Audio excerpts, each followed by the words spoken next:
Et puis je vous le disais en titre, un nouveau satellite européen s'est envolé ce matin depuis la Russie. Son but, permettre de mieux cartographier la pollution.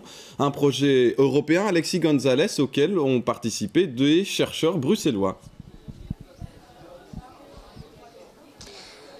Oui Martin, 30 chercheurs qui pendant 8 ans ont travaillé sur ce projet. Alors ici à l'Institut royal d'aéronomie spatiale de Belgique, on analyse notamment des données sur la concentration des gaz. Par exemple, on étudie l'ozone, le dioxyde de soufre et donc la pollution pour dessiner par exemple ce type de carte, comme vous pouvez le voir ici. Voilà, ça c'est une carte notamment réalisée ici à l'Institut Royal.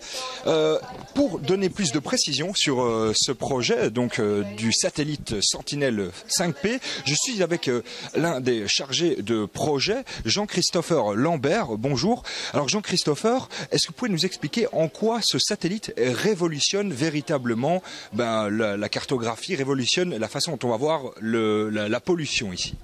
Oui, ce satellite, par rapport à ses prédécesseurs, nous donne une résolution absolument inégalée. Songez un petit peu, il y a quelques années, nous avions une vue tout à fait globale de la Belgique avec 3 gros pixels qui traversaient notre pays. Maintenant, avec ce nouveau satellite, à partir d'avril, nous allons avoir accès à l'intimité des villes, c'est-à-dire la région de Bruxelles-Capitale sera visible avec 15 pixels au lieu de 3 pixels pour la Belgique entière.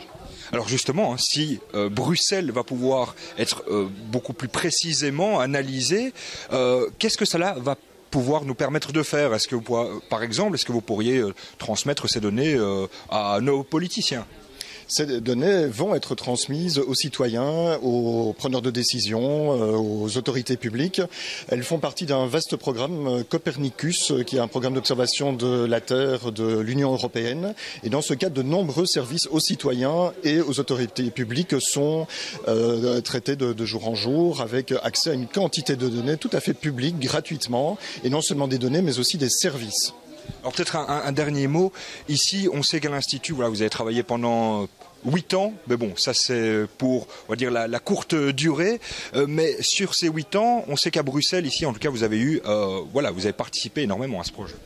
Oui, l'Institut est impliqué dans tout ce qui concerne la production des données. Donc le satellite mesure du rayonnement et à partir de ces mesures de rayonnement, nous extrayons des informations sur la concentration des différents gaz dans l'atmosphère, leur distribution, les émissions de pollution, le changement de paramètres climatiques, etc. Et nous assurons donc l'essentiel des tâches depuis la production, contrôle de qualité, jusqu'à la production de cartes montrant tout ce qui se passe. Merci Jean-Christopher Lambert.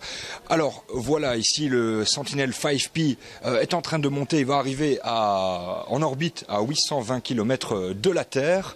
Les premières données tests devraient arriver en novembre, le 20 novembre précisément, et on pourra par contre avoir des données plus précises dès le 4 avril 2018.